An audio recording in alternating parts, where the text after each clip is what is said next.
qui est la force de la volonté. C'est-à-dire, je m'explique. Vous savez que dans notre Torah, Baruch Hashem, Akadosh Baruch Hu nous a donné 613 mitzvot qui nous permettent d'apprendre comment on doit servir Hashem, comment Akadosh Baruch Hu veut qu'un homme se conduise, comment un homme doit acquérir son olam haba à travers toutes les mitzvot. Maintenant, qu'est-ce qui se passe? Vous savez que Akadosh Baruch Hu ne nous a pas donné seulement des mitzvot et des ordonnances, mais Akadosh Baruch Hu nous a fait un cadeau extraordinaire qui est aussi le fait de comment réaliser ces mitzvot. Alors, je m'excuse.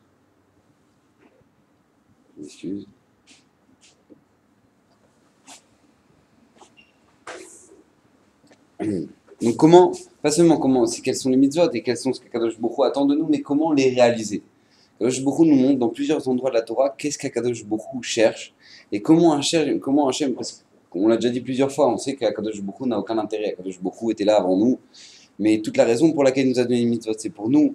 Ouais, Rabbi Chanan ben Akosha Ratsa Akadosh Baruch Hu les Zakot et Israël. Akadosh Baruch Hu, il a voulu essentiellement et principalement enrichir les Bnei Israël, nous enrichir à travers le don de la Torah, à travers le fait qu'on fasse des mitzvot. Mais Akadosh Baruch Hu nous donne un Yesod, c'est pas seulement faire des mitzvot, mais comment les faire. Comment faire les mitzvot? Alors je vous donne un exemple. Vous savez que dans la paracha de la semaine dernière, Shabbat dernier, il se passe plusieurs événements très bizarres a priori. Au début, on nous parle de Aaron à Cohen, que lui, il était triste. Pourquoi il était triste, Aaron à Cohen? Parce que tout simplement, il a vu tous les princes de chaque tribu qui ont offert des sacrifices pour l'inauguration du Mishkan. Et lui, il n'a pas pu offrir, parce qu'il n'a pas eu cette ordonnance-là. Et on voit après, par la suite, que, encore un autre événement, on voit que Pessar Sheni. C'est-à-dire quoi, Pessar Sheni? C'est-à-dire qu'on voit que les Bnei Israël, il y en avait qui étaient impurs. Et donc, du coup, Akadosh Baruch Hu donne la possibilité de faire un deuxième Pessar. Et après, on voit, a priori, rien à voir des choses qui n'ont rien à voir les unes avec les autres. Après, on voit que les Bnei Israël, ils ont commencé à râler. Ils quittent le Har Sinaï, ils ont commencé à râler. Et du fait qu'ils ont commencé à râler, pourquoi? Parce qu'ils voulaient manger de la viande.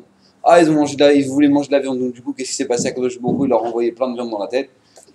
Qu'est-ce qui se passe ici dans ces parachutes? Vous savez que, déjà, il y a une grande question essentielle qui est de Aaron à Cohen. Aaron à Cohen a vu tous les princes de chaque tribu offrir une offrande pour l'inauguration du Mishkan. Donc chacun, ils offrent une offrande, exactement la même, on l'avait déjà dit la semaine dernière, c'est tout exactement les mêmes. Et qu'est-ce qui se passe? Lui, quand il voit ça, Chalcha Da'ato, il était triste, Aaron. Et donc, qu'est-ce qui se passe? Hachem a vu ça, il lui a dit, sache, Gdola Shelcha Mishelahem, il dit à Kadosh Baruch Hu Aaron. Il sache que ton mérite, il est plus grand que le leur. Pourquoi? Parce que toi, pas seulement maintenant que je te demanderai d'offrir des sacrifices le jour de l'inauguration du Mishkan, mais tout simplement, toi, tous les jours, tu vas allumer la menorah au Beth Amikdash.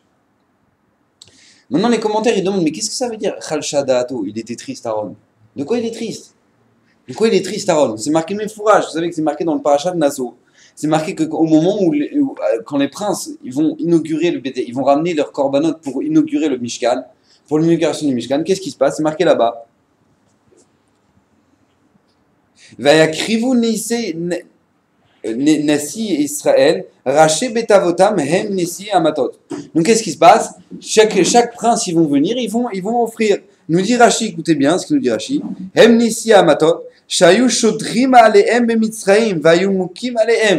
C'était qui ces princes-là? Comment ils sont devenus des princes des Bnei Israël? Comment eux, ils ont eu le mérite de pouvoir offrir, d'être princes et de pouvoir, le jour de l'inauguration du Mishkan, offrir des korbanot à Hachem? Par quel mérite ils ont eu ça? Tout simplement, il nous dit Rashi. Parce que quand les Bnei Israël, ils étaient en Égypte, eux, ils étaient mémounés, ils étaient responsables de beaucoup de juifs sous leur tutelle. Et quand les Égyptiens ils voyaient qu'il n'y avait pas le chiffre qu'il fallait de briques qui était construit, et bien qu'est-ce qui se passe? C'est eux qui se prenaient les coups de fouet. Donc ils se prenaient les coups de fouet pour le Ham Israël. Et quand les Égyptiens leur disent, écoute bien, tu les sens là, les coups de fouet, tu les sens. Et bien qu'est-ce qu'il y a? Mais si demain, on n'a pas le chiffre qu'il faut et que tu leur mets pas la pression comme il faut, tu reçois les mêmes coups. Mais lui, il savait qu'ils étaient en train de souffrir et de mourir, ses frères juifs. Il le voyait, lui. Et donc, du coup, il ne voulait pas leur rajouter de la pression. Donc, il disait rien. Et donc, le lendemain, il se reprenait des coups. Akadosh Baruch Hu a vu ça, il a dit, toi, tu te prends des coups pour la souffrance du Ham Israël. Alors, sache que dans le désert, il va jamais en faire de toi un Nassi. Akadosh Baruch Hu lui a donné une chorma extraordinaire. Il est devenu Nassi Betavotam. Ils sont devenus princes de chaque tribu. Et donc, du coup, c'est eux qui ont la responsabilité d'offrir l'offrande de l'inauguration du Mishkan. Donc, lui, quand Aaron, il arrive, il dit, oh, moi, je suis triste. Mais quel rapport avec toi, Aaron? Il y avait un Shevet dans le Ham Israël qui n'a pas subi l'esclavage en Égypte, c'était le Shevet Lévi. Le Shevet Lévi, ils n'ont pas subi l'esclavage d'Égypte. Ils étaient dans les Beit Midrash, ils étaient dans les Yeshivot. Parce que eux, étant donné qu'ils ne sont jamais sortis au moment où Paro a appelé, il a dit, qui c'est qui veut servir l'Égypte? Qui c'est qui veut construire pour l'Égypte, pour les endormir? Eh ben, les Shevet Lévi, il n'est jamais sorti du Beit Midrash. Tous les autres, ils ont dit, ah oui, on va aider le roi, on va aider le roi. Et après, tac, ils sont descendus dans l'esclavage. Mais maintenant, eux, le Shevet Lévi, ils sont jamais sortis du Beit Midrash. Ils n'ont jamais été esclaves. Donc toi, Aaron, quand tu vois que les princes de chaque tribu, ils arrivent, ils disent, mais mais moi j'aimerais pouvoir offrir aussi cette offrande. Il dit, mais attends, mais ils se sont tapés des coups de fouet en pleine tronche pour mériter ça. Comment toi, Aaron, t'es triste de ça? Mais t'es triste de quoi? T'es sois content de pas avoir reçu des coups. Ah non, moi je suis triste, j'aurais voulu offrir des corbanes. Qu'est-ce que ça veut dire qu'Aaron, il est Khalshadato et qu'Aaron, il aurait voulu offrir cette offrande-là? Jusqu'à ce que Hachem, en plus de ça, pas seulement, Hachem va le consoler. Hachem va venir et tu sais, Hachem Chagdola Meshelahem. Sache que toi, ton mérite, il est extraordinaire. Je vais te faire quoi? Tu vas être Madlik la menorah au Beit HaMikdash. Bon, ça c'est la première question. La deuxième question qu'il faut se demander, c'est tout simplement, vous savez que les Bnei Israël, parmi les Bnei Israël, ils reçoivent la deuxième année où ils sont sortis d'Égypte, ils reçoivent l'ordonnance de quoi? De faire Pessah. Très bien, Pessah dans le désert. Maintenant, qu'est-ce qui se passe? Parmi les Bnei Israël, il y en avait qui étaient impurs de la mort. Vous savez que celui à Pessah, quand on offre le Korban Pessah, lorsque on vient, on fait cette offrande-là, on doit être pur. On ne doit pas être impur de l'impureté de la mort ou quoi que ce soit. Donc qu'est-ce qui se passe? Il faut être pur. Et eux, il y en avait dans le Ham Israël qui n'étaient pas purs au moment de Pessah. Pourquoi? Il y a une marloquette dans le Midrash. Il y en a qui dit que c'était quoi? C'était carrément ceux qui portaient le haron de Yosef. Parce qu'il fallait porter le haron de Yosef jusqu'en Eretz Israël. Donc, puisqu'ils portaient le haron de Yosef, donc ils étaient impurs de la mort. Donc, eux, ils n'ont pas pu offrir le Korban Pessah. Il y en a qui disent que c'était Birlal, c'était Michel et les Tzafan. Pourquoi? C'était qui? C'était les deux que Moshe Rabbeinu leur a demandé d'aller sortir le corps de Nadav et Avihu. Au moment de l'inauguration du Mishkan, vous savez que malheureusement, Nadav et Avihu vont ramener un feu qui est étranger à Hachem, et ils vont mourir là-bas. Et qui c'est qui va chercher le corps? C'est ces deux personnes-là. Et donc, qu'est-ce qui se passe? Eux, qui ont sorti le corps de Nadav et Avihu, ils ont été impurs par la mort. Donc, qu'est-ce qui se passe? Eux, ils n'ont pas pu faire le Korban Pessah. Il y a un autre avis qui dit que c'était tout simplement ceux qui étaient Touma de Met Mitzvah, qui ont trouvé un corps et que du coup, ils ont... Bref, en tout cas, c'est Marc Loquette qui sait qui dit. Mais, il y en a qui sont arrivés devant Moshe, ils ont dit, mais, Moshe, nous, on a été carrément désavantagés. Ils arrivent comme ça, ils disent comme ça, Vayomru, Anashim Mahema Ela. Anachnu Tmeim le Nefesh Adam. Lama Nigara le Bilti écrivait de Korban Hashem, Bemoado Betor Bnei Israël. Ils vont voir Moshe, ils disent, mais Moshe, comment ça se fait que nous, comment ça se fait que nous, maintenant, on a été défavorisés, on ne peut pas ramener le Korban Pessah. Ouais, on ne peut pas ramener le Korban Pessah. Alors Moshe, qu'est-ce qu'il dit à ce moment-là? Moshe, il dit, Vayomer Alehem Moshe, Amdu veishma meitzavé Hashem lachem. Écoutez, restez ici et je vais écouter ce qu'Akadosh Baruch Hu va m'ordonner de faire avec vous. Ah, mais c'est quoi cette question? Je n'ai pas compris. Quelqu'un, il est à l'hôpital, d'accord? Quelqu'un, il est malade, il est à l'hôpital. Il passe Rosh Hashanah à l'hôpital. Il n'a pas eu le srout d'écouter le shofar. Il va voir le rabbin, il dit, monsieur le rabbin, j'ai un problème. J'ai pas écouté le shofar. Maintenant, c'est Soukot. Vous pouvez me faire le shofar? Au moment où tu étais à l'hôpital, tu étais malade, tu n'es pas tour. Il est pas tour de la mitzvah. Puisque tu n'es pas tour de la mitzvah, qu'est-ce que tu veux maintenant? Ah, mais non, j'ai pas pu faire la mitzvah. Alors, on peut faire le shofar. Et ils arrivent, voir Moshe, ils disent, mais Moshe, pourquoi nous, on va être désavantagés? On voudrait faire Korban Pessah. Pourquoi on ne peut pas? Mais mes réponses de Moshe, tout simplement, vous n'êtes pas tour. Quand tu n'es pas tour de la mitzvah, tu n'es pas tour. On ne te demande même pas de le faire, on n'attend même pas de toi que tu le fasses. Moshe dit, je vais regarder ce qu'Hachem il va me dire. J'ai pas, et l'histoire elle commence même pas. L'histoire elle commence même pas. C'est marqué, c'est Avar Zmano, Batel Korbano. Quelqu'un qui maintenant, il arrive pendant Shavuot avec son Korban Chagiga, il a passé la période, il n'a pas fait le Korban Chagiga. Il n'a pas fait le Korban Chagiga, c'est tout ce que tu veux faire. Tu peux pas faire Korban Chagiga en pleine année. C'est pendant Pessah, Shavuot et Sukkot. Une fois que tu as fait Pessah, Shavuot, Sukkot, tu as fait le Korban Chagiga. Tu peux pas arriver à Purim et faire Korban Chagiga, ça n'existe pas un truc pareil. Donc comment c'est possible qu'eux ils arrivent avec un argument? Ah, mais pourquoi nous on va être désavantagés? Mais vous êtes impurs de la mort. Et ben c'est tout, vous êtes Pturim. Ça, c'est la deuxième question qu'on se demandera. Donc la première, elle est sur Aaron, et la deuxième, elle est sur, sur les Bnei Israël qui ont été impurs. Alors vous savez, dans l'âme Israël, il y a un grand Yetzer Hara. Et chacun de nous, on a ce Yetzer Hara. C'est lorsqu'Akadosh Baruch Hu nous demande de faire les mitzvot. On a toujours un Yetzer Hara de se dire, bon, je suis un bon fonctionnaire. Vous savez, c'est quoi la particularité d'un fonctionnaire? La particularité d'un fonctionnaire, c'est quelqu'un qui arrive au boulot. Il fait son travail, il fait pile les heures qu'il faut. Ouais. Et une fois qu'il a fait ce qu'il fallait, hop, il rentre à la maison. Et si un jour on l'appelle, on lui dit, tu sais, sache que t'es pas tour. T'es pas tour aujourd'hui, tu sais quoi, je sais pas, il y a de la neige et tout. Ouais, t'es pas obligé de venir. Le mec, il fait, super, je suis pas obligé de venir. Magnifique. Je suis pas obligé de venir. Tant mieux. Et il reste chez lui, devant la télé. Maintenant, nous, dans la Avodat Hashem, il y a un Yetzer Hara comme ça. Il y a un Yetzer Hara de dire, bon, moi, je suis un juif. Je mets les tefilines, je mets les tefilines. Ouais. Et puis maintenant, c'est pas le Zman des tefilines, je mets pas les tefilines. Ouais, d'accord. On va pas commencer à dire, oh, pourquoi je peux pas mettre les tefilines la nuit? Ouais. Non, je veux pas mettre les tefilines, je suis pas tour la nuit, les tefilines, on n'est pas tour la misère des tefilines. D'accord. Donc on va commencer à pleurer. Ouais. Non, on veut pas faire la misère des tefilines. Maintenant, il y a un Yetzer Hara comme ça que dans la Avodat Hashem, on devienne des bons fonctionnaires. C'est-à-dire que nous, maintenant, on va à la synagogue, parce que mon papa, il allait à la synagogue, et moi, je fais le kidouche parce que c'est le kidouche, et c'est sympa, et c'est machin. Mais on ne cherche rien de profond là-dedans. Ce qu'on nous demande de faire, on doit faire. Si le rabbin il nous dit t'inquiète pas, toi t'es pas tour, on est content. Ouais, ça va. On attend qu'une seule chose quand on travaille, c'est qu'on nous dise non, mais t'inquiète pas, il faut que tu travailles. Comme ça, on n'a pas besoin de travailler d'étudier, parce que de dire ah, faut que j'étudie. Ah, le rabbin il m'a dit qu'il faut que je travaille, comme ça au moins j'ai pas besoin d'étudier. Voilà, on attend qu'une seule chose, c'est que trouver des ptours, qu'à chaque fois, on se dit bon, ça là je suis pas tour. Je suis pas tour, je suis pas obligé. Mais si je suis pas obligé, donc ça va. Et donc je suis heureux. Et les gens ils font leur vie comme ça. Et ça, c'est un gros problème. C'est un gros problème, parce qu'ils n'ont pas compris l'essentiel. Lorsque les Bnei Israël, ils vont venir, et ils vont dire, mais nous, on est impurs. Nous, on est impurs de la mort. Ils viennent dire, mais Moshe Rabbeinu dit le Sifri. Ils ont vu que ces gens-là, ils étaient chassidim vecharedim ledvar Hashem, dit le Sifri. Ça veut dire quoi, charedim ledvar Hashem? Ça veut dire que ce n'était pas seulement des gens qui voulaient faire la volonté d'Hashem. C'est qu'ils cherchaient qu'une seule chose dans leur vie, faire le Ratzon Hashem.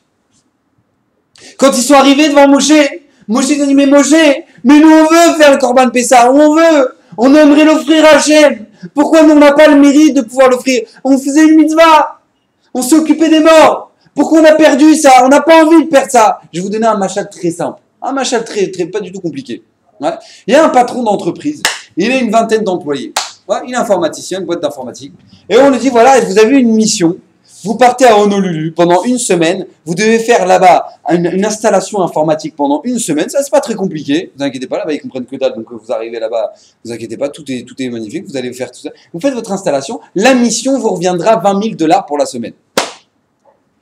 Elle est belle, ouais, jolie demande. Maintenant, le patron il arrive, il dit bon voilà, donc toi t'y vas, bon toi je sais que l'avion t'aime pas trop, donc tu vas rester, je t'inquiète, je m'occupe de toi, tu vas rester ici, toi et tu vas dire, mais attends, mais je n'ai pas compris. C'est toi qui es en train de me dire ce que je dois faire? Non, mais t'inquiète pas, moi, $20,000, l'avion, il passe très bien. $20,000, l'avion, il passe très bien. Non, mais t'inquiète pas, toi, t'es pas tour. Toi, t'es pas obligé. T'es pas obligé de faire ça. Parce que je sais que l'avion, c'est un peu dur, en plus avec ta femme en ce moment. Vaut mieux que tu restes à la maison. Mais t'inquiète pas pour moi. Ça, c'est ce qu'ils ressentaient, eux. Ils sont arrivés, ils disent, Hachem, t'es pas tour. Mais de quoi je suis pas tour? Mais qui c'est qui va me payer ce million? Cette mitzvah que j'ai perdu maintenant? Cette mitzvah-là de Korban Pessah que j'ai pas pu faire. Qui c'est qui va me la donner? Quand Moshe, il a vu une telle chose, il a vu l'amour qu'ils avaient pour les mitzvot. Hachem, à ce moment-là, Moshe, il leur a pas répondu, ah ben non, t'es pas tour. Ça veut rien dire de donner une réponse pareille. Il a dit, je vais demander à Hachem ce qu'on va faire pour des gens comme vous. Ce qu'on va faire pour c'est marqué dans le passouk, on le voit du passouk. Il fait Moshe, il fait Vayomer alehem Moshe, imdu veishma maïtsavé Hachem lachem. Normalement, qu'est-ce qu'on devrait dire? Maïtsavé Hachem. Non, lachem. Lachem à des gens comme vous. J'ai envie de savoir ce qu'Akadosh Baruch Hu va me dire pour des gens comme vous. Des gens qui ont soif de servir Hachem. Des gens qui ne cherchent qu'une seule chose. C'est quoi? C'est de servir le Boré Olam. J'ai envie de savoir la réponse qu'Hachem va me donner par rapport à ça. Vous savez que c'est marqué dans le parachat de la semaine prochaine, parachat de Korach. C'est pas parachat de la semaine prochaine, c'est parachat encore d'après. Qu'est-ce qui va se passer? Il va se passer un événement qui est que, c'est parachat de Balak, il va se passer que Bilam va vouloir maudire le Ham Israël. D'accord? Et bien sûr, il va foirer son coup. Et qu'est-ce qu'il va faire? Il va dire, voilà, il va faire que des brachot pour le Ham Israël. Et une des brachot qu'il va faire, ça va être quoi? Tamot nafshi mot yesharim. Comme ça il dit, Bilam. Tamot nafshi mot yesharim. Akadosh Baruch Hu, je te demande une chose, de mourir comme les gens droits. Vient Rashi, vient la Gemara, c'est la Gemara Beikaron qui nous dit, ça veut dire quoi Tamot nafshi mot yesharim? C'est qui les gens yesharim? Qui c'est qui a appelé Yachar, qui a appelé quelqu'un de droit? Avraham, Yitzhak, Yaakov. Avraham, Yitzhak et Yaakov, ils sont appelés des gens yesharim. Yesharim, c'est des gens droits. Maintenant, quand on regarde les actions d'Avraham, Yitzhak et Yaakov, c'est que des trucs de malade. Avraham Avinu, il avait 100 ans. Hachem, il dit, fais la Brit Mila. Il fait la Brit Mila. Maintenant, Hachem, pour que personne ne vienne le déranger, il sort, il fait 70 degrés dehors. D'accord? Il y a un soleil de malade. Maintenant, qu'est-ce qui se passe? Lui, il est à l'entrée de la porte, à 100 ans, à le 3e jour de la Brit Mila. Et il s'arrête pas. Il s'arrête pas. Mais Hachem, il a fait exprès. Puis s'il fait 70 degrés dehors, c'est pourquoi? C'est parce que tout simplement, il sait très bien qu'il ne faut pas déranger Abraham. Hachem, il te rend pas tour. Hachem, il te dit, t'es pas tour. De la mitzvah Tarnasat Ochim, t'es pas tour. Le bon Dieu, il débarque, il te dit, t'es pas tour. Abraham, il dit, mais attends, mais c'est pas moi, c'est pas son problème. C'est mon problème à moi. Moi, j'ai envie de servir le roi. Hachem, il vient te voir, il fait Bikur Cholim. Hachem, il vient voir, Abraham, il fait Bikur Cholim à Abraham. Abraham, il lui dit, attends, Hachem, avec tout le respect, Hachem, là, j'ai 3 bédouins. Ouais, ça te dérange pas? Et il s'arrête de parler avec Hachem. Il s'arrête de parler avec Hachem, qui lui parle, qui fait Bikur Cholim, il dit, Hachem, j'ai 3 bédouins là-bas. Ça te dérange pas? De là, le Rambam, il est posek la halacha. Yoter, gadol, achnasat ochim, mikabalat, meshrina. C'est une halakha dans le Rambam. C'est plus grand de faire achnasat ochim que de recevoir la présence d'Hachem. Vous imaginez un peu le truc de fou? Le mec, il devient Navi. Il a Hachem qui se présente à lui. Et il y a 3 rebeux qui toquent à la porte. On a faim. Attends, mais je suis en train de parler avec le Boré Olam. Je suis en train de parler avec le maître du monde. Avec le maître du monde. Je suis en train de parler avec le maître du monde. Vous me dérangez là? Abraham, il fait non. Achnasat ochim. Ça n'existait pas chez Abraham le ptour. Ça n'existait pas de dire je suis pas tour. Ah mais là je suis pas bien là donc là je peux pas. Ouais là je suis pas bien, j'ai mal à la tête, je peux pas venir au chiot, je suis pas bien. Ça n'existait pas. Mais ça n'existait pas. À 100 ans, il était vieux, il était malade, il souffrait. Qu'est-ce qui se passe? Il fait une chaleur de malade et qu'est-ce qu'il dit? Il dit non, ça n'existe pas. Ça n'existe pas. Hachem me demande de faire des miracles. Je l'ai fait, je sers Hachem comme je peux. Tamot nafshi mot yesharim, il dit Bilam. Il dit Akadosh Baruch Hu, je veux mourir, je veux avoir le Olam Haba de ces gens-là. Je veux avoir le Olam Haba d'Avraham, Yitzhak, Yaakov. Je veux avoir la mort d'Avraham, Yitzhak, Yaakov. Bilam, le prophète des nations, il voit la grandeur. Il voit la grandeur de leur Olam Haba, ces gens-là. Pourquoi? Parce qu'il a compris que rien ne les arrête. Rien ne les arrête.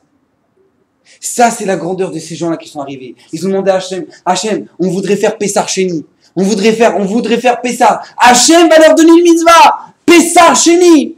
Pessar Sheni. On va refaire Pessar. Mais pas seulement cette année. Les Doré Doroth. Pour toutes les générations. Conséquence, pour toutes les générations. Vous imaginez combien ça vaut? Combien c'est Mishtalem? Quelqu'un qui ne veut pas s'arrêter à Stam à la halakha. Il veut continuer. Il veut avancer. Et bien, qu'est-ce qui va? Pour les Doré Doroth, ce sera fixé. Pour les Doré Doroth, pour toutes les générations, et ben, on va faire Pessar Sheni par le sroud de ces gens-là. Par le sroud de ces gens-là. Mais comprenez que ça, ce Inyan-là, de montrer à Hachem combien on veut faire des mitzvot, c'est pas Stam. C'est une halakha dans le Shulchan Aruch. C'est une halakha dans le Shulchan Aruch. Le Shulchan Aruch, il nous dit, on n'a pas le droit de quitter une Beta Knesset en courant. Psi à Gaza, en se dépêchant, on n'a pas le droit de sortir d'une Beta Knesset en marchant vite. Parce que qu'est-ce que tu montres? Tu montres que je suis content d'avoir quitté le Beth Midrash. Je suis content d'avoir quitté la maison d'Hachem. Par contre, à fou, quand tu vas faire la tfila, quand tu vas à la Beta Knesset, cours! Cours! On doit courir. On doit s'empresser pour aller à la Beta Knesset. Pour montrer combien c'est chaviv pour Hachem, ou combien c'est chaviv pour toi au Jude d'Hachem. C'est qu'une fois, le Chazon Ish, il recevait beaucoup de monde chez lui à la maison. Et une fois, il n'a pas eu le choix, il a dû partir. Excuse-moi. Une fois, il n'a pas eu le choix, il a dû partir. Maintenant, il est embêté parce qu'il y avait plein de monde devant la porte. Il ne savait pas quoi faire. Je dois partir, mais il y a plein de monde devant la porte. Alors, qu'est-ce qu'il a dit? Il a dit à son chauffeur, je t'en supplie, quand tu pars doucement. Commence pas à embrayer et on fait une trace de pneu. D'accord? Non, pars doucement. Quand on va partir en voiture, pars doucement. Montre-leur que c'est lourd pour moi de les quitter. Imaginez, de la pensée d'un tzaddik. La pensée d'un tzaddik. Montre-leur que c'est rachouf pour moi. Maintenant, il faut savoir, et ça c'est quelque chose de tellement rachouf ce que je suis en train de vous dire, de savoir montrer dans nos ma'asim combien on aime la Torah, combien c'est chaviv pour nous de servir Hachem, que Hachem va faire des miracles pour ça. Pour les gens qui veulent montrer à Kadosh Baruch Hu combien ils veulent faire des mitzvot, Hachem va changer le teva pour ça. Vous savez que Rav Zilberstein, il raconte, dans son Sefer, il raconte que quand il était à la Yeshiva en Suisse, vous savez qu'il y a une mitzvah de Birkat HaLevana. Birkat HaLevana, faire le Kiddush Levana. Maintenant, qu'est-ce qui se passe au moment où il veut faire Birkat HaLevana, donc tous les Bachuim à la Yeshiva, ils veulent faire Birkat HaLevana, il y a les nuages parisiens. Vous connaissez les nuages parisiens? C'est des nuages qui ne quittent jamais. Ils sont toujours là. Ils sont toujours là, je ne sais pas ce qu'ils font là, ils sont toujours là. D'accord, tu ne peux même pas voir le ciel. Il y avait des nuages parisiens. Et donc, qu'est-ce qui se passe? Lui, il arrive, il veut faire Birkat HaLevana avec tous les Bachuim, ils attendent et ils voient la lune. Impossible de voir la lune. Ils attendent toute la nuit. Toute la nuit, ils restent réveillés. Pourquoi? Pour regarder l'apparition de la lune. Pour regarder l'apparition de la lune. Nous, on est là, ouais, j'ai fait Birkat HaLevana ce mois-ci, ouais, j'ai fait, je sais plus, j'étais où la semaine dernière, ouais, j'ai fait, moi, je sais plus. Ouais, d'accord, moi, je sais plus. Non, on fait pas. Mais ils sont restés toute la nuit à attendre pour savoir faire s'ils vont faire Birkat HaLevana. Maintenant, ça n'a pas marché. Première nuit, il n'y a pas la lune. Donc, qu'est-ce qu'ils ont fait? Ils ont organisé à la Yeshiva un mishmar. C'est-à-dire qu'il y avait des Bachuim qui restaient réveillés toutes les nuits. Jusqu'au 15, ils restaient réveillés. Jusqu'au moment où on va voir la lune. C'est jamais, il y a un nuage, il va s'ouvrir. À ce moment-là, on réveille toute la Yeshiva. Et tout le monde descend en pleine nuit à 2h du matin. Tout le monde va descendre. Ouais, déjà, nous, c'est une chose de nous réveiller le matin. Mais eux, non, qui sont à 2h du matin. Hé, Birkat HaLevana! Ouais, tout le monde descend. Bah, toute une Yeshiva entière. Bon. Et donc, qu'est-ce qui se passe? Birkat HaLevana. Et ils attendaient. Tac, tac, tac, le mishmar.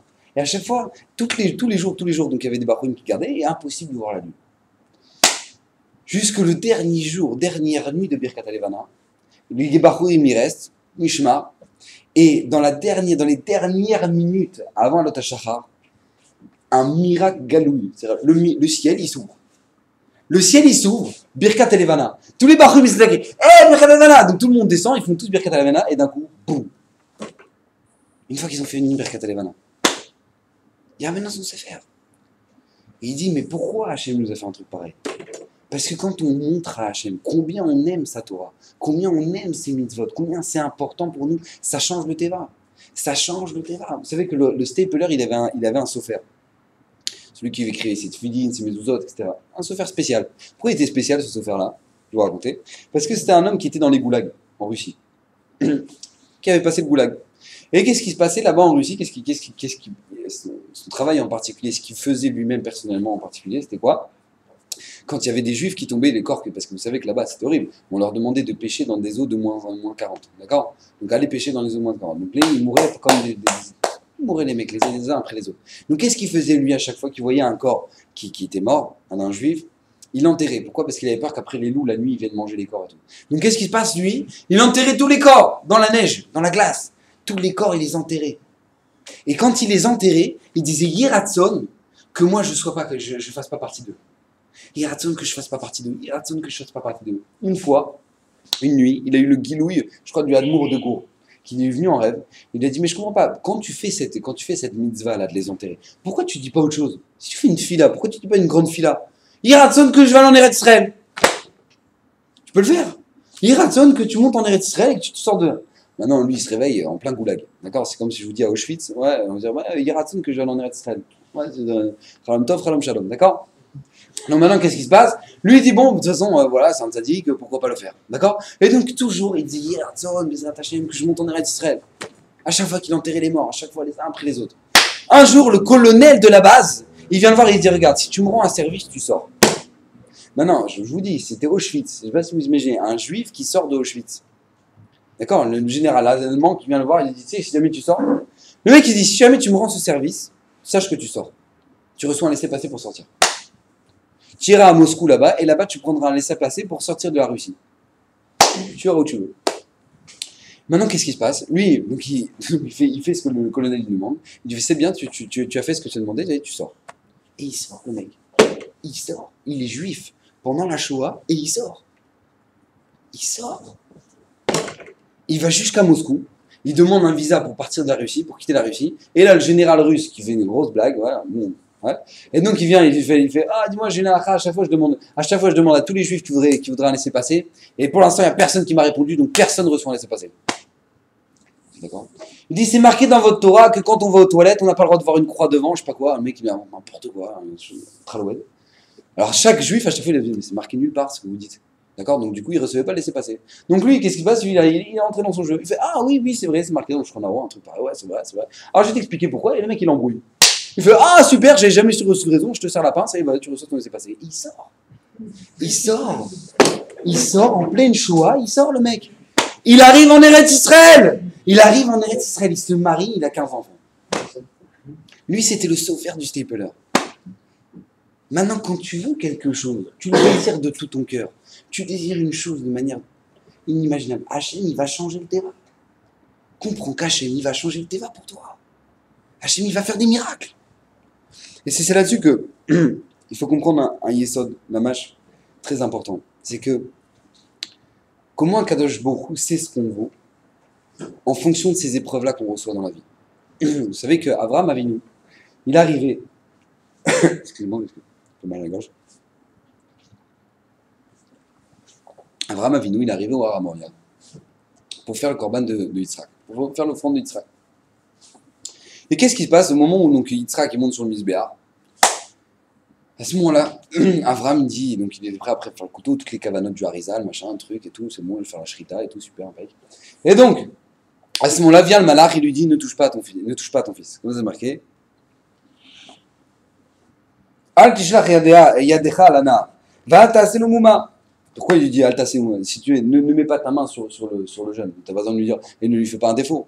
Parce qu'Abraham lui dit, mais t'es sûr, je veux pas même un truc, je sais pas, moi, une dentaille, rien. Il fait, Altasé le mouma, tu lui fais rien.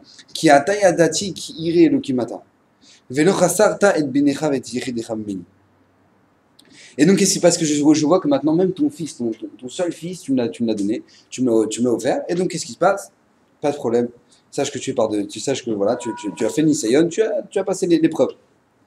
Écoutez bien. Veissa Avraham et Tenav, à ce moment-là, Avraham il regarde. Veilla veine aïl. Achan echaz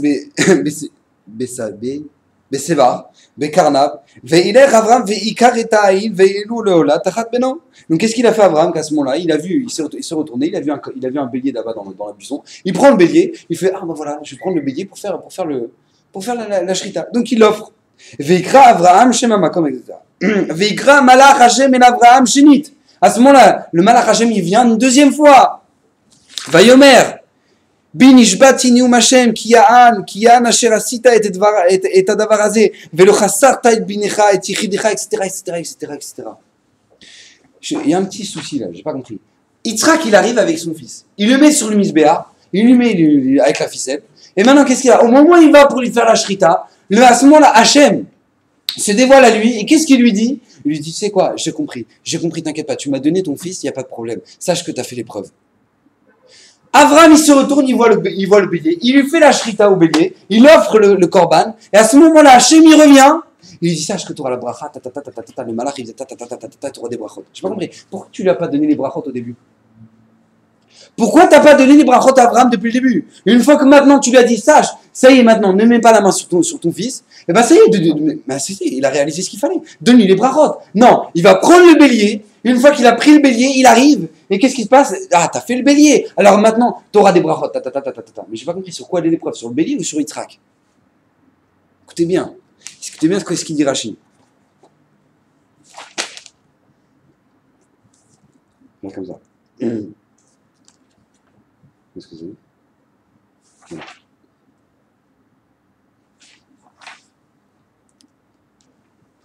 Tachat beno.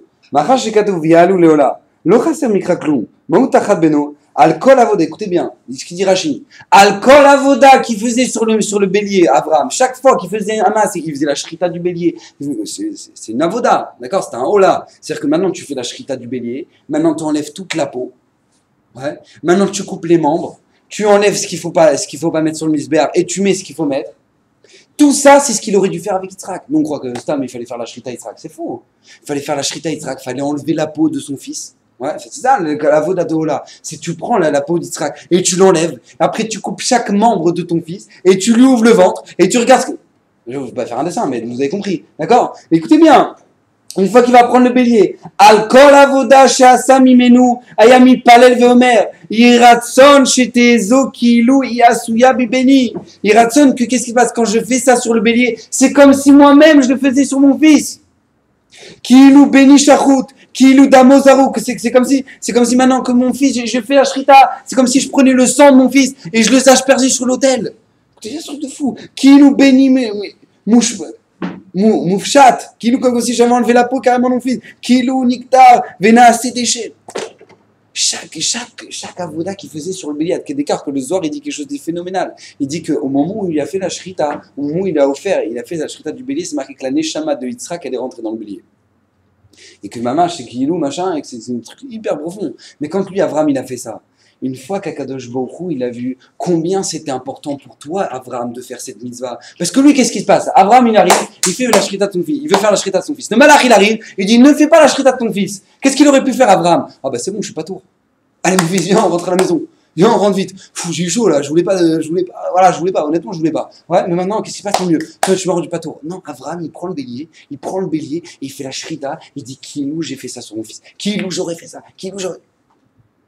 Maintenant que tu as fait le korban, alors vient le malach une deuxième fois. Et maintenant, il va lui faire les brachot. C'est ça l'yesod. C'est que nous, des fois, on ne comprend pas dans la vie. Akadosh Baruch Hu, il nous met à l'épreuve. Mais c'est pour savoir combien ça vaut la avoda à tes yeux. Combien ça vaut les mitzvot à tes yeux. Quand maintenant t'es pas tour, qu'est-ce que tu dis au moment où je suis pas tour? Tu dis, ah bah ça, je suis pas tour, je suis tranquille. Ah, je reste à la maison, là, je suis pas bien, le rab m'a dit reste à la maison, ah, je reste à la maison, ça va, tranquille. Ou qu'est-ce que tu vas dire? Ou tu vas avoir du tsar de ça, tu vas avoir la souffrance de ne pas avoir fait la masse, de ne pas avoir fait la mitzvah. Comment tu vas te ressentir? Abraham Avinu, il souffrait tellement de ne pas avoir pu faire le korban, qu'au moment où il prend le bélier, il fait comme si c'était mon fils. Comme si c'était... Ah, maintenant que tu fais ça, alors maintenant, viens Magia les Bracha. Et maintenant, Hachem, il va lui faire la bracha. Dans la vie de tous les jours, c'est comme ça. Comprenez que dans la vie de tous les jours, c'est comme ça. C'est une dougma pour toute la vie. Je vous donne un exemple.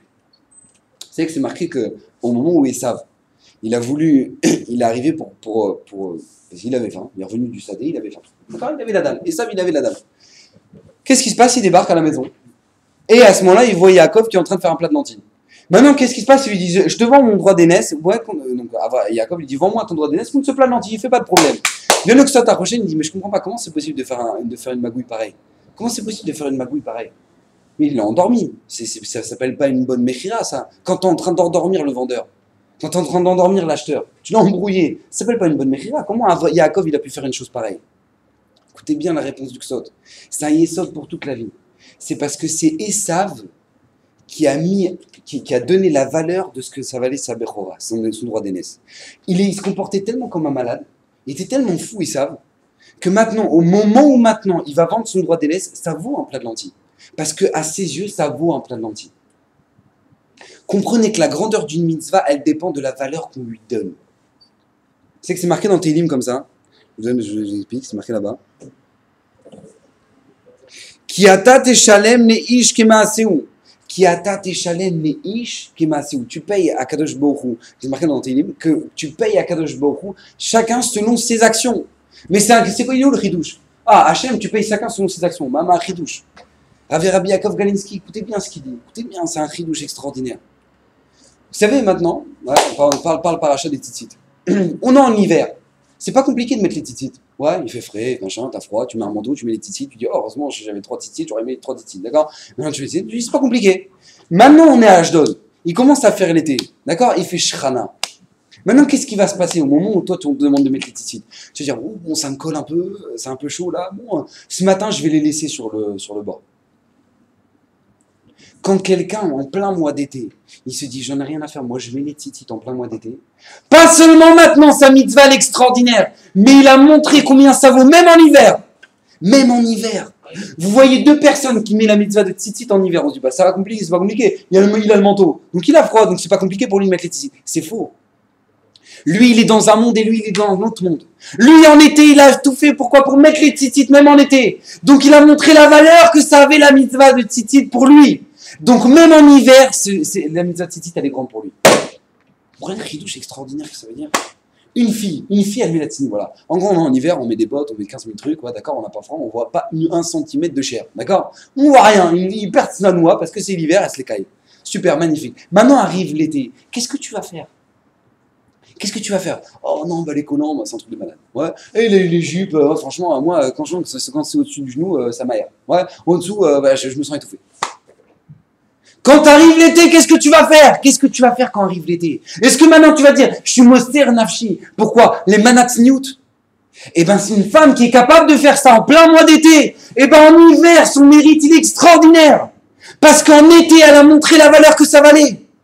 Nous, des fois, on comprend pas. On comprend pas pourquoi Hachem, il nous met à l'épreuve quand on fait une mitzvah. Parce que tout simplement, Hachem, il veut te donner un mérite extraordinaire. Il veut te donner la possibilité que toi-même, tu décides la valeur de ta mitzvah. C'est pas standard. Une mitzvah, c'est pas standard. C'est toi qui en fais un mérite. C'est toi qui décides le mérite que tu vas avoir de cette mitzvah. Et comment tu vas avoir ça? Hachem, il te met à l'épreuve par rapport à ça. Hachem, il te met à l'épreuve par rapport à ça. Shomer Negia. Quelqu'un qui est Shomer Negia ou Shomer et Negia, qu'est-ce que ça vaut? On dit, bah, ça va, quand je connais personne, ça, c'est pas compliqué d'être Shomer Negia, d'accord? C'est pas compliqué, je connais personne. Ouais. Mais maintenant, au moment où tu connais quelqu'un, au moment où tu commences à avoir une copine, un copain, au moment où tu commences à fréquenter du monde, qu'est-ce que ça vaut cette mitzvah-là de Shomer Negia? C'est maintenant, au moment où il y a le feu du Yetzerara. Qu'est-ce que ça vaut? Au moment où tu as dit, voilà, ça vaut ça pour moi. Tu as été Moser Nafshira pour ça. Alors maintenant, on voit la valeur que ça a à tes yeux. On voit la valeur que la Gdusha a à tes yeux. Quand quelqu'un il arrive, il veut être qu'une femme, elle veut être tzniout en plein mois d'été, et qu'elle montre que je moster nafshi pour la tzniout, je montre à Kadosh Baruch combien ça vaut de la valeur. Alors en hiver, son mérite, il est le même qu'en été. Parce que c'est elle qui a fixé la valeur de la mitzvah. Un tzitzit autodavar, quelqu'un qui crève de chouchou de ses tzitzit, et ben en été, en hiver, c'est quelque chose d'extraordinaire qu'il a fixé. Vous savez qu'une fois, il y a un rav, il est arrivé. Et qu'est-ce qui se passe? Il était arrivé dans un coin paumé, il n'y avait pas de kaddish, il n'y avait pas de minyan pour faire son kaddish. Et lui, il était dans la première année de sa mère, c'était un ashkenaz. Et donc, qu'est-ce qu'il fait? Il fallait qu'il fasse kaddish. Il fallait kaddish. Et donc, lui, il a payé une blinde, un taxi, pour arriver dans un endroit où il pourrait avoir un minyan. Quand il a rencontré le Rav Zilberstein, il lui a dit, sache que ton mérite, il n'est pas seulement extraordinaire par rapport à ce kaddish-là que tu as fait à ce moment-là. Mais sache que maintenant, à partir de maintenant, tu as changé tous les kaddish de ta vie. Parce que tu as montré une fois à Hachem ce que ça vaut un kaddish pour toi. Donc maintenant, tous les kaddish que tu vas faire maintenant, eh ben ça aura la valeur de ce kaddish-là. C'est toi qui as fixé la valeur de ta mitzvah. C'est toi qui as fixé la valeur que ça a à tes yeux. C'est toi qui as fixé la valeur que ça a à tes yeux. Et Hachem, il va changer le teva pour ça. C'est que je vous l'ai déjà dit, je ne sais pas si vous l'avez déjà dit, c'est marqué dans la Mishnah, dans le Pirkei Avot, que Ramisha Talmida Vaïm de Rabbi Yochanan ben Zakkai. Rabbi Yochanan ben Zakkai avait des Talmidim extraordinaires, dont un qui s'appelait Rabbi Elazar ben Orkunus. Alors Rabbi Elazar ben Orkunus, c'est marqué, c'est quoi son jvar qui est marqué dans le Pirkei Avot? C'est quoi le jvar? L'éloge qu'on peut faire sur lui. Borsoud, c'est chez nous, mais Tipa. C'était un puits qui ne perdait pas une goutte. Maintenant, je pose une question, c'est un chidoucha. Il y a des mecs en France, ils connaissent tout le bottin. Le mec, il a rien à faire de sa vie, ouais, il a appris le bottin. Oui, mais famille de la Croix, oui, très bien, 03. Je me rappelle ça, moi je l'ai vu ça quand j'étais petit. Famille de la Croix, page 595 000, ouais. Et ben je te dis le numéro 03. Il a dit, mais alors quoi, hein, quoi c'est ça, le mec, il connaît tout le beau temps. On entendit Rabbi Lazar Ben Urkenous, tu sais c'est quoi sa grandeur? C'était un borsou de Shalom Abeti, pas lui, c'était un puits qui ne perdait pas une goutte. Il perdait que dalle. Où il est le Jvar là-dedans? Le Jvar, il est sur sa vie. Vous savez qui c'était Rabbi Lazar Ben Urkenous? Il a fait tchouva à 20 ans. Il a fait entièrement, il connaissait rien jusqu'à 20 ans. Au moment où il s'est réveillé, il est parti sur le chemin, il pleurait Hachem. Il dit Hachem, je veux savoir ta Torah. Hachem, je veux savoir ta Torah. Hachem, aide-moi à connaître. Il a eu le guilou tellement il avait soif de connaître la volonté d'Hachem. Et comme je vous l'ai dit, à Kadosh Baruch, quand il voit quelqu'un a soif de sa Torah, a envie de faire une mitzvah, Hachem, il change de teva. Il a eu le guilou d'Eliyahu Navi. Dévoilement d'Eliyahu Navi qui lui dit, qui se déguise en homme, qui dit oui, pas de problème, tu cherches quoi une yeshiva? Pas de problème, va voir, c'est le Rabbi Yochanan Ben Zakkai. Il va à la yeshiva de Rabbi Yochanan Ben Zakkai, il est devenu Rabbi Lazar Ben Urkenous. Que c'est marqué dans Pirkei Avot, que si lui on le mettait sur le poids d'une balance et on mettait tous les Chachmei Israël sur le poids et lui-même il pesait plus. Pourquoi? Écoutez bien ce qu'il dit le Chafetz Chaim. Une fois le Chafetz Chaim a eu la visite d'un vieux monsieur. Il est venu le voir. Et le Chafetz Chaim parle un peu avec lui. Il dit Rav, je dois vous raconter quelque chose. C'est marqué dans la Gemara qu'on doit se dépêcher. Pourquoi? Pour aller voir le kavod qu'on donne à un roi. Ouais, pourquoi? Parce que de là, on va en apprendre quel kavod on aura pour le Melech HaMashiach. Et donc moi, je me rappelle, j'ai vu le Tsar Nicolas quand j'étais petit. Alors le Chafetz Chaim me dit incroyable, mais ça, raconte-moi. Alors il raconte, alors vous savez, il y avait 15 calèches, ouais, les chevaux, ils étaient blancs. On dirait qu'on les avait polish. Maintenant, qu'est-ce qui se passe? Ils étaient blancs, ils étaient magnifiques. Le carrosse, il était extraordinaire avec des bandes d'or, machin truc. Il se rappelait de chaque détail. Maintenant, le Chafetz Chaim, il le regarde, il dit, maintenant, qu'est-ce que tu fais de ta vie, toi? Qu'est-ce que tu fais de ta vie? Oh, moi, vous savez, moi, je suis sur ma terrasse, je regarde les gens passer, je leur dis bonjour, voilà, je compte, voilà. En gros, tu fais rien, d'accord, tu fais rien de ta vie. Maintenant, je peux te poser une question. Combien tu as de dalles, ouais, combien tu as de carrés de carrelage sur ta terrasse? Quel rapport? Je ne vois pas le rapport là. Je suis en train de vous raconter l'histoire de Tsar Nicolas, vous êtes en train de demander combien il y a de carrés sur le carrelage. Oui, je te demande combien il y a de carrés, combien il y a de dalles sur ton carrelage. Je dis, mais j'en sais rien. Il dit, mais comment ça se fait qu'un truc que tu as vu quand tu étais petit, tu te rappelles de chaque détail, maintenant d'un carrelage, tu ne te rappelles pas? Combien sur la terrasse dans laquelle tu es toute la journée, tu ne te rappelles pas? Il dit, c'est quoi les sons? Il dit, c'est que ça, tu as aimé le voir. Et ça, tu t'en fous. Rabbi Eliezer Ben Urkenous, quand elle dit la Gvara, qui se sera rappelé de chaque détail, qu'il ne perdait pas une goutte de Torah, c'est pas parce que maintenant il avait une mémoire de folie. C'est pas du tout pour ça. C'est parce que tout simplement, pour lui, la Torah, c'était plus que tout. Pour lui, la Torah, c'était plus que tout. Quand on montre à Hachem que la Torah, c'est plus que tout, Hachem nous fait des miracles.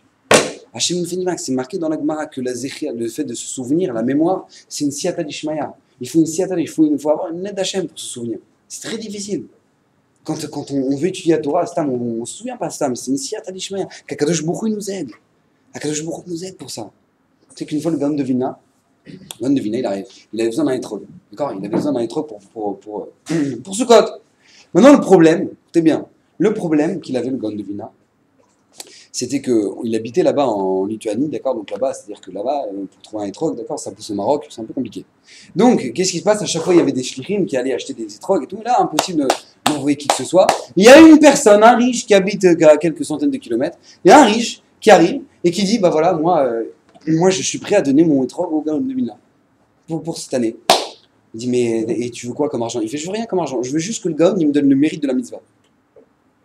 Je suis prêt à donner mon étrog, mais je veux juste qu'il me donne le mérite de la mitzvah. On voit le Gaon, ils ont un peu honte quand ils disent, voilà, on a un problème, c'est qu'il est prêt à donner l'étrog, mais il veut le mérite de la mitzvah. Le Gaon, il fait, mais pas de problème. Oui, il n'y a pas de souci. Oui, je lui donne. C'est marqué que jamais le Gaon de Vilna, il a fait avec une aussi grande simcha la mitzvah. Parce que je ne fais pas ça parce que je veux recevoir un mérite maintenant. Je fais ça parce que j'aime la mitzvah d'Hachem. Vous imaginez un peu le niveau? J'aime la mitzvah d'Hachem. J'aime la mitzvah d'Hachem. Vous savez que on raconte tous l'histoire. Vous connaissez l'histoire avec Baba Salé? Baba Salé, il est arrivé, il y avait les nuages pour faire Birkat Levana. Il a pris la canne, il a fait tac tac tac, hop, il a enlevé les nuages, et hop, il y a la lune, on a tous Birkat Levana, tranquille. D'accord? Une fois, on lui a demandé à Baba Salé, on dit, mais c'est quoi ce truc de fou? Vous prenez la canne, tac tac tac, hop, et ça y est, on voit la lune, on fait Birkat Levana. Makara! Il a dit tout simplement, je vais vous expliquer, je vous réponds. Parce que moi, une fois, ça m'est arrivé que je voyais pas. Et j'ai roulé des centaines et des centaines de kilomètres, en France, j'ai roulé des centaines de kilomètres pour voir la Lune et pour pouvoir faire Birkat Halevana. Donc depuis ce jour-là, Hachem me donne la possibilité de faire Birkat Halevana où je veux. Maintenant, moi je pose une question, c'est quoi ce truc? C'est magique. Parce qu'une fois il a fait Birkat Halevana, une fois il a fait Birkat Halevana, alors du coup maintenant à chaque fois qu'il va Birkat Halevana, il prend sa canne, il enlève. Selon ce qu'on vient de dire, c'est Nifla. Ça se comprend très bien. Parce que tout simplement, Baba Salé, il a montré ce que ça valait la valeur de Birkat Halevana pour lui. Maintenant, Hachem, il sait très bien ce que ça vaut, la mitzvah de Birkat Halevana pour Baba Salé. Donc maintenant, Hachem, il évite de lui casser la tête parce que c'est un tzaddik. Mais il a compris la valeur. Il sait très bien que si jamais maintenant les nuages ne le font pas, il va repartir pour 300 km. Donc il sait très bien la mitzvah que ça a. Donc un homme qui sait très bien à Kedeka, la mitzvah de Birkat Halevana, elle a ce poids-là pour lui. Hachem lui ouvre les portes. Hachem lui ouvre les portes. Et ça, c'est ce qu'on doit comprendre. On doit comprendre que quand eux, ils sont venus, ils ont voulu à Pessar Sheni, ils ont dit, mais Hachem, nous, on veut maintenant, on veut faire le Korban Pessah. C'est pas Stam, c'est joli, mais ils ont compris que mais combien c'est une richesse extraordinaire dans la vie. Dans la vie, quand on montre à Hachem, combien Hachem, on veut te servir, comment on peut croire, ne serait-ce que 2 secondes, qu'on va perdre? Comment on peut croire qu'on va perdre? Les gens, ils ont envie d'avancer. Ils ont envie d'avancer dans la Torah. Ils disent, oui, mais tu comprends, si je fais ça, alors c'est ça. Et si je fais ça, alors j'aurai un problème parce qu'après, ma cousine, elle va me regarder comme ça. Et mon cousin, il va me regarder comme ça. Et ma tata, et ben voilà. Mais qu'est-ce qu'on s'en fout? J'ai pas compris, qu'est-ce qu'on s'en tape de la cousine, Mais qu'est-ce qu'on s'en fout? Mais t'es avec le Boré Olam. T'as signé un contrat avec le Boré Olam. Comment tu peux croire que tu vas perdre? Comment tu peux croire une seconde que tu vas perdre? Mais les gens, ils sont compliqués. Les gens, ils te disent, ah, mais je comprends pas. Non, mais moi, je vais doucement parce que tu sais, après, je sais pas quoi lui dire avec ça. Mais t'as signé un contrat avec le Boré Olam, t'as peur? Tu sais, Bill Gates, il t'appelle, il te dit, tu sais, on va signer un contrat ensemble, t'inquiète pas, t'auras $10,000. T'as peur? J'ai compris. T'as peur? Il t'a signé, tu sais qu'il l'a, les $10,000. Tu sais qu'il l'a. Alors, je comprends, là, t'as peur. Genre, il va tout perdre. Genre, Bill Gates, il va tout perdre. Non, le gros poissard, il va tout perdre. Tu crois qu'il va perdre les milliards de dollars qu'il a? Tu sais que tu les auras, les $10,000. Le Boré Olam, il te dit, la Torah, c'est marqué. Ça fait 3000 ans que c'est marqué. C'est marqué le mérite qu'on aura pour chaque mitzvah. Et nous, on est compliqué. On dit, on sait pas, mais tu sais, oui, mais bon, cousine, si comment je peux lui dire ça, alors après elle va me dire ça. Mais dis-moi, papa, t'as signé un contrat avec Hachem. Comment tu peux croire que tu vas perdre? Et je vais y croire. Et ça, c'est notre problème, ça. On ne croit pas en la force d'Hachem. On ne croit pas en la force d'Hachem. On est trop compliqué, nous. On est trop limité, on est trop comme ça. Parce qu'on a grandi dans une société de consommation où tu fais ton argent, tu gagnes, tac, tac, tac, tac, tu gagnes tout. Alors tu dis, voilà, c'est tout, j'ai réussi. Je te pose une question. Quelle est la différence entre toi quand tu t'arrêtes à la station de service? Ouais, tu t'arrêtes à la station de service. Maintenant, tu demandes au mec qui met la pompe. Tu lui dis, tu peux me remplir mon réservoir? C'est pas chouette pour toi, il va le réaliser. Ouais, je comprends pas. Quand tu arrives devant Hachem dans la tefila, il dit, Hachem, tu peux m'aider? Tu dis, ouais, je sais pas si je vais faire, peut-être je vais faire 15 minutes shtadlout, je sais pas. Comment ça se fait que le bon Dieu, tu ne crois pas, et l'arabe qui te remplit ton réservoir, tu crois? C'est le coucher à ça. Faut répondre à ça. C'est un problème. Comment ça se fait que toi, quand tu arrives à la station, tu lui demandes, est-ce que tu peux me remplir le réservoir? Et toi, quand tu demandes au bon Dieu, tu sais pas. Oui, mais tu sais pas. Mais tu sais, plus t'es compliqué, plus Hachem, il sera compliqué avec toi. Plus t'es compliqué, plus Hachem, il est compliqué. Parce que si tu commences à faire des traloued avec Hachem, tu sais qu'Hachem, il a un monde qui s'appelle traloued. Traloued, il s'appelle le monde. Regardez-le monde, comment il part en cake. Regardez la tronche du monde. Il traloued le monde. Pourquoi? Parce que les gens, ils sont traloued. Si les gens, ils sont clairs avec Hachem, mais tu vas te casser la tête. Tu vas te casser la tête. Je sais plus ce que c'est Rabbi Hanina ben Dosa. Rabbi Hanina ben Dosa, il arrive, sa fille, elle arrive, elle dit, papa, j'ai un problème. Ouais. Les bougies de Shabbat, au lieu de mettre de l'huile, j'ai mis du vinaigre. Il dit alors, bah, je sais pas, selon les lois physiques de l'atome et du proton et du neutron, la molécule de vinaigre, ouais, ne brûle pas. Et il lui dit, Rabbi Hanina ben Dosa, il dit, mais attends, mais j'ai pas compris. Et selon les lois du Boré Olam qui a dit que l'huile, ça doit brûler, tu crois qu'il ne pourrait pas dire au vinaigre de brûler? Donc ça va brûler. Et ça a brûlé. Parce que Rabbi Hanina ben Dosa, il n'était pas traloued avec Hachem. Il était barreau. T'es barreau. T'es clair avec Akadosh Baruch Hu. Alors pourquoi tu veux qu'Hachem se casse la tête? Ah mais non, mais toi, tu sais pas, tu rentres dans des calculs, tu sais pas. Bah lui non plus, il sait pas Hachem. Il sait pas ce que je vais faire de toi. qui va se passer? Comment tu peux croire une seconde que tu vas perdre en étant allié avec le Borolam? Comment tu peux croire ça dans ta tête? Comment tu peux croire ça? Hachem ne te demande pas juste de le servir. Hachem ne te demande pas, ah ouais, bah voilà, Hachem il est content aujourd'hui. T'as rajouté des centimètres à ta jupe. Oh, bah oui, c'est Vadaï qu'Hachem il est content. Mais c'est qu'il attend de toi, parce qu'il attend de comprendre que c'est ta richesse de ta vie. C'est la richesse de ta vie. Vous croyez qu'un enfant qui voit sa mère arriver à un mariage en mini-jupe, malheureusement, j'en ai vu malheureusement, des mamans qui débarquent comme ça en mini-jupe. Vous croyez que le fils qui débarque avec sa mère comme ça, vous croyez qu'il n'a pas honte? Vous croyez qu'il n'a pas honte? On se dit, mais non, pas du tout, il grandit là-dedans. Il a honte, je vous dis, il a honte. Et s'il n'a pas honte, il n'a rien à faire de sa mère. Sa mère, elle est négligée à ses yeux. Parce que si c'est ça, ma mère, ça c'est ma dougma, ça c'est mon exemple, ça. Ça c'est mon exemple. Ça c'est l'exemple que j'ai. Ma mère qui se met en mini-jupe et tous les hommes disent, je te fais la bise et je danse avec 15 000 hommes. Ouais. Et papa, tu danses pas avec papa? Oh oui, c'est vrai, j'ai oublié papa. Mais c'est quoi ça? Ça c'est une dougma pour un enfant. Ça c'est comme ça qu'il va avoir. Ça c'est l'exemple qu'il a pour sa vie. Oh, magnifique. C'est comme ça qu'Hachem il attend que tu grandisses tes enfants. Mais Hachem, tu lui donnes des valeurs. Hachem, quand tu te dis, mais ça, soit de sa noix, soit de sadique, et le respect grandit, c'est pas pour lui, c'est pour toi. C'est pour toi, parce que c'est la richesse dans ta vie. C'est que tu ramènes la bracha dans ta vie. Tu ramènes la bracha dans ta maison. Hachem, il n'attend qu'une seule chose. La bracha, elle est à la porte. Mais elle attend.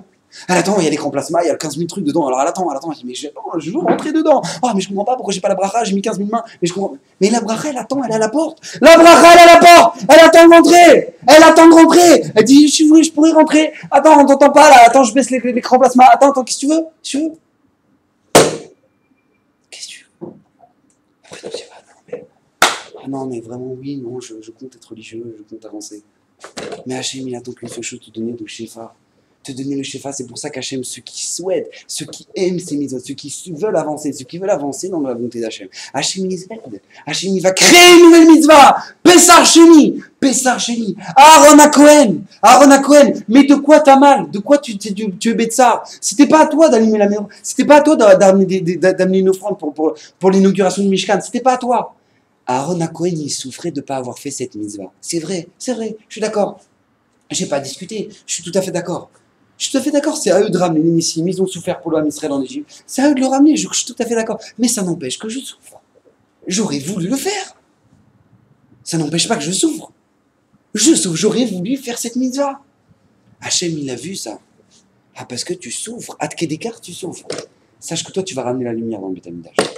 Sache qu'un cœur comme ça, c'est lui qui va allumer la mémoire. Je vais finir avec ça, vous savez que c'est marqué dans... J'ai oublié un truc très important. Bon, c'est marqué en conclusion Pirkei Avot. C'est marqué comme ça. Il y avait beaucoup de miracles qui se passaient au Beth Amikdash. 10 essentiellement. Mais les Rishonim viennent, pourquoi que 10, pourquoi pas plus? Bon, a priori, on va en avoir plus. Bon. La Mishnah en mentionne 10. Un des 10, c'était quoi? La pluie qui tombait au Beth Amikdash n'éteignait jamais le feu qui était sur le Misbéach. La pluie qui était sur le Beth Amikdash, qui tombait dans le Beth Amikdash, n'éteignait jamais le feu sur le Misbéach. Vient le Raphaël de Vologie, il pose la question, une question simple. Il dit, mais je comprends pas. Pourquoi Hachem, il n'a pas fait un miracle que tout simplement, il n'y ait pas de pluie qui tombe sur le Misbéach? D'accord. Là, le miracle, c'est quoi? C'est qu'il y a de la pluie qui tombe sur le misbéach et que ça éteint pas le feu. Simplement, t'as qu'à faire un miracle de malade. Tout le monde voit qu'il y a des pluies de folie. Et là, il y a un carré où il n'y a pas de pluie. Il demande à Raphaël de Vologine, pourquoi ça ne se passe pas comme ça? Pourquoi il n'y a pas ce miracle-là? Pourquoi Hachem, il a vu? Non, il pleut, mais ça éteint pas. Ah, Tralouette. Il pleut, il éteint pas. Il dit, tu sais, c'est quoi la réponse? Pour nous donner une grande leçon dans nos travaux d'Hachem. Que même quand maintenant, tu as le Hesh à Torah, tu as le Hesh de faire la Torah maintenant, tu as le feu maintenant, tu as envie de faire des mitzvot, et que malgré tout, tu as de la pluie, tu as du vent, tu as plein de choses dans la tronche, le feu, il s'éteint jamais. Le feu ne s'éteint jamais.